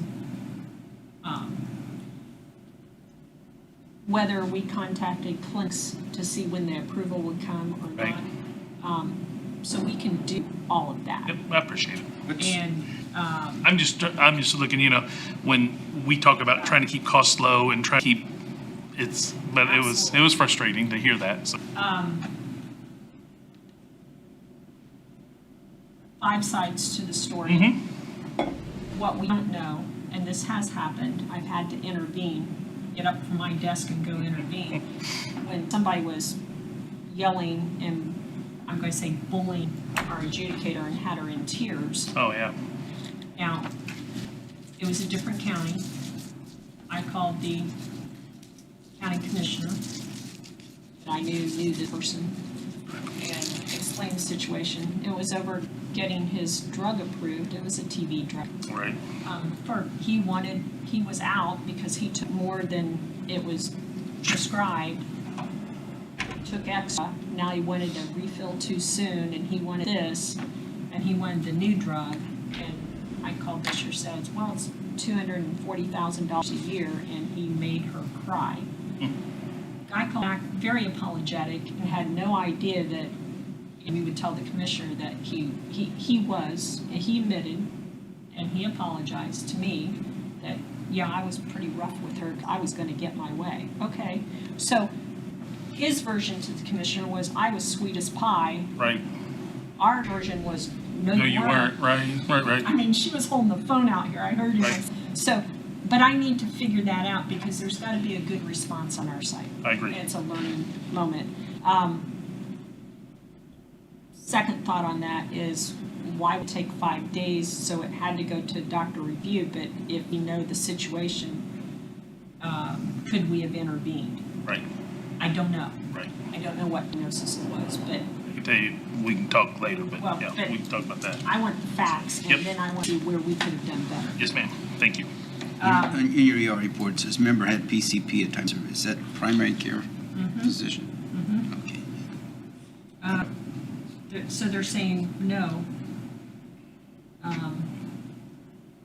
They didn't have, so for all this cost, $375,000, the member that went to the ER reported that they didn't have a primary care physician. Now, did they or did they not? Don't know, that was reported because it's on the ER records. My guess is some of them had primary care. We also get some complaints, and this happens in every committee, that it's hard to get an appointment. There's not enough primary care physicians and it's hard to get in. You guys ever heard that? They're doing a better job at telemetting it too, if they can. They are, yeah. Okay, so, again, some of your users that have had multiple visits, a couple of those were cancer patients. Okay? Would I consider that necessary? Yes, I would. Chest pain, they've all been told you need to get there, go now, let's don't wait.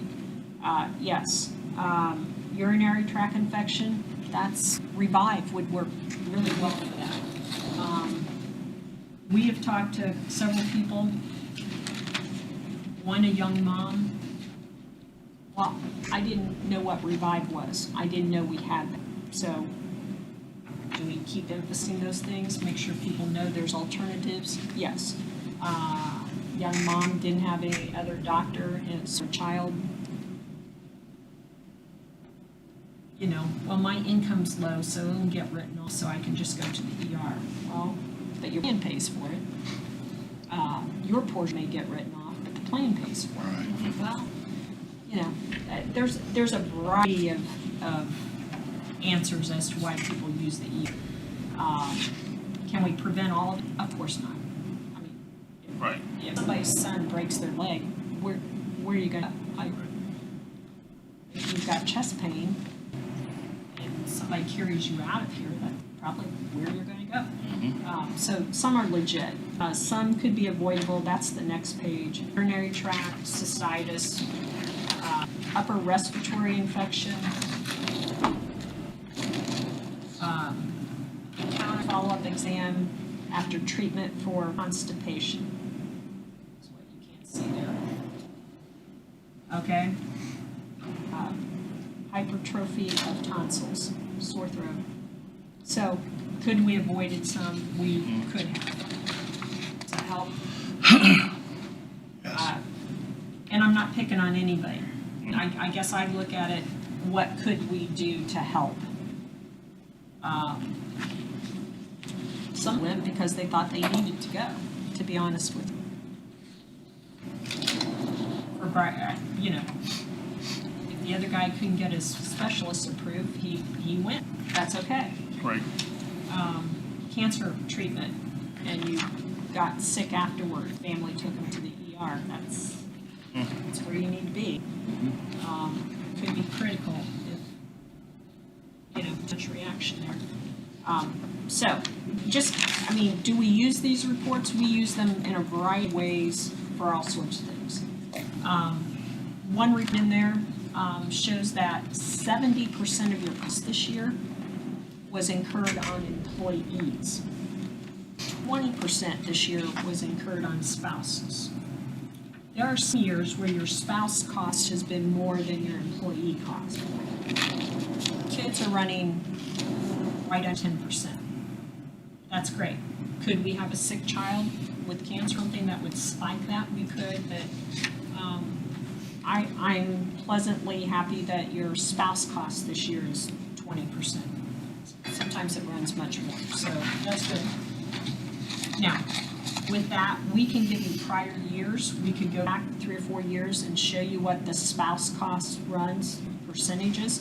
If that helps you decide how much you're going to charge employees for spouses, for kids, we've got data like that we can help with. Okay. Okay, how'd we do? We've got a couple other drug reports here I passed out. We did a web scenario, Ken, for you. There's more. Your front page says current copay plan for Plan A and B. And then the second page, they just upped a little bit. Like we went from generic $50 up to $50. They went to $20 up to $60. So not a big change, but just a little bit.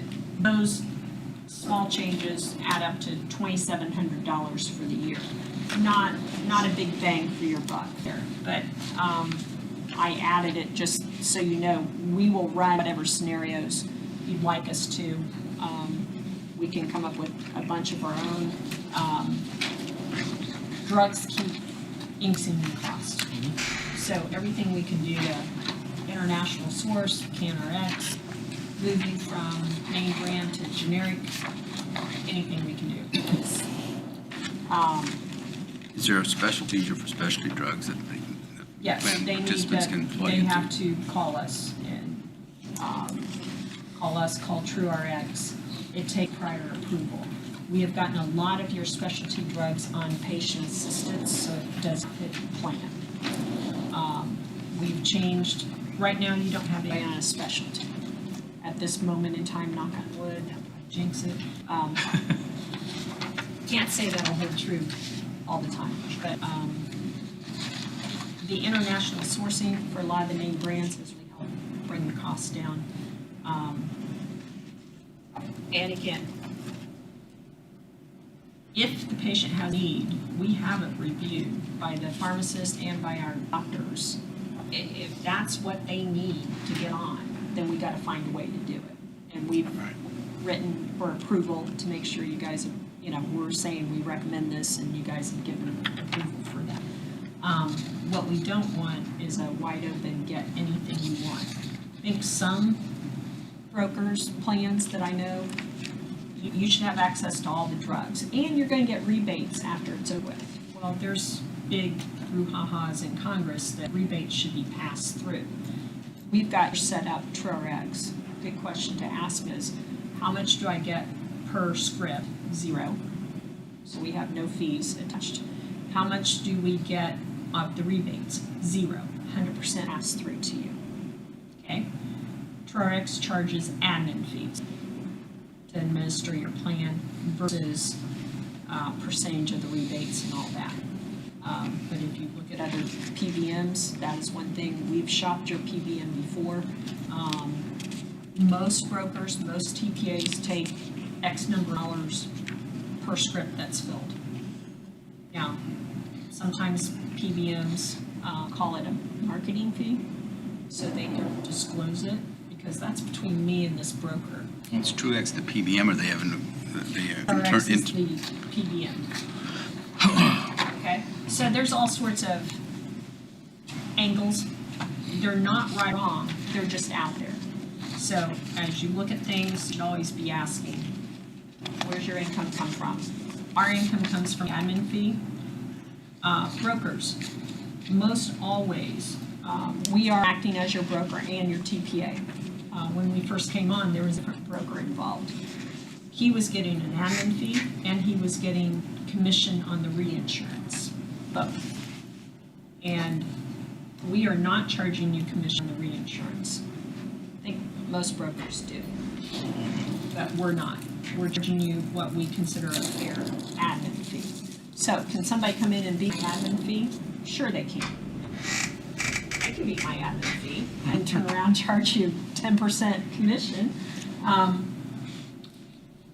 Reason we decided years ago to quit charging the commission.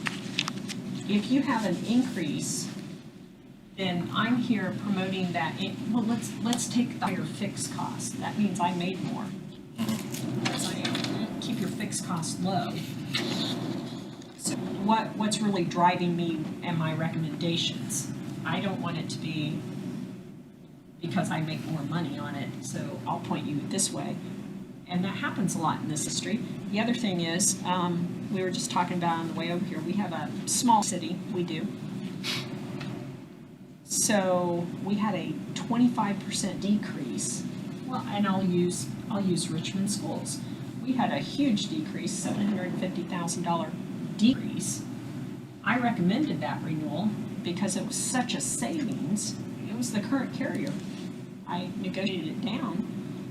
Or we could have gone over here and that'd been a slight increase. Well, if you don't show anything else, oh, you've only had a 5% increase, but I made more money. No, I want to bring a reduction to you anytime I can. So, does that make any sense? Mhm. So, just so you know, you didn't ask, but I'm going to make sure you know. We didn't add it. We're not taking any cuts on any drugs, not taking any cuts on any insurance. Everybody can poke holes in that. I understand that. But I think that keeps us with a clear conscience that we're going to go get you the best deal and manage your plan. Hopefully that gives a chance to renew it. And that the disingenuous thing that can happen, and I've experienced it and observed, is there's varying mental job descriptions of what a TPA does.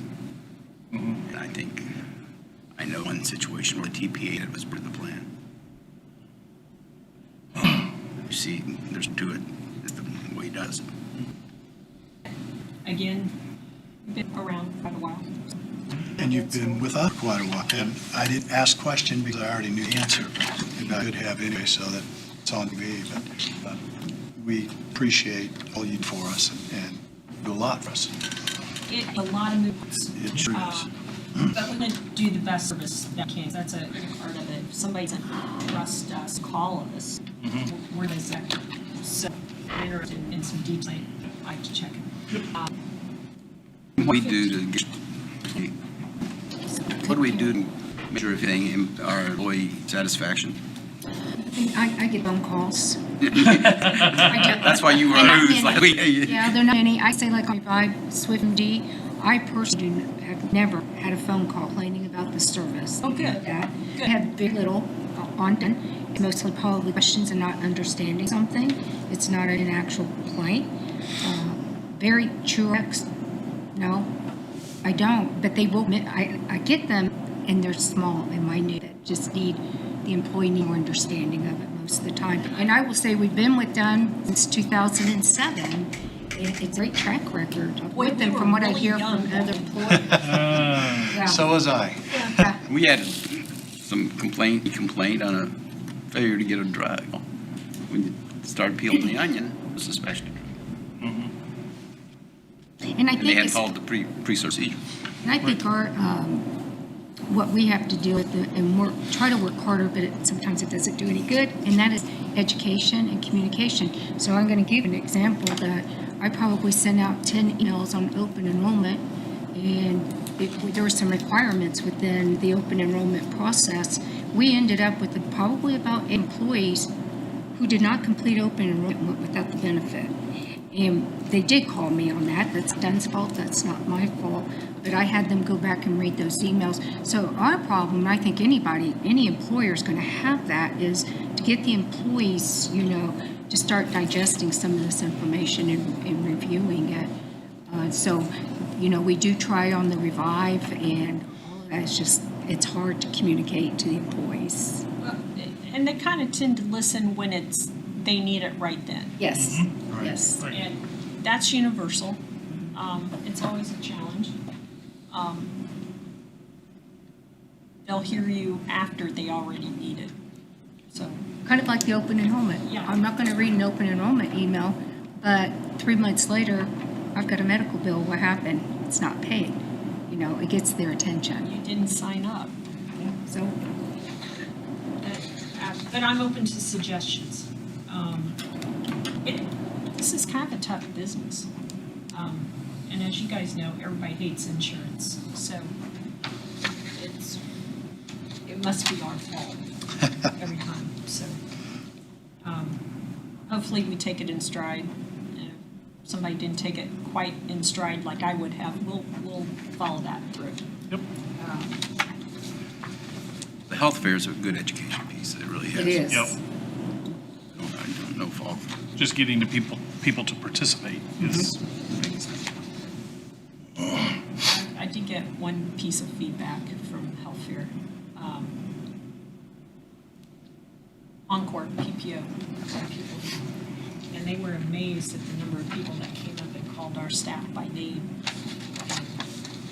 And Tammy was one of them, and she could say, "Oh, and I got your drug and this and this and that," and knew claim after claim after claim and stuff.